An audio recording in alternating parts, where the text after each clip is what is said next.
Changing keybinds in Roblox depends on whether you're playing a game or using Roblox Studio.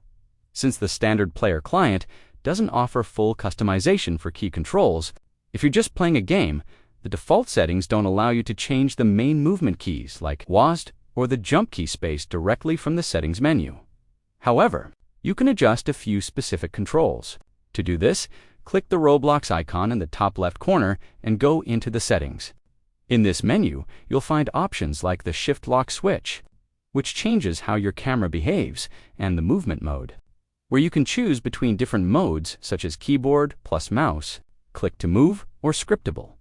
If you really want to fully remap keys, like switching WASD to the arrow keys, there are some third-party but they only work on PC. One option is PowerToys, which is a free tool from Microsoft. With PowerToys Keyboard Manager, you can remap any key on your keyboard system-wide. Another option is AutoHotkey, which lets you create custom scripts to remap keys, but only while Roblox is open. These tools essentially trick the system into thinking you're pressing different keys, so you can personalize your controls as needed.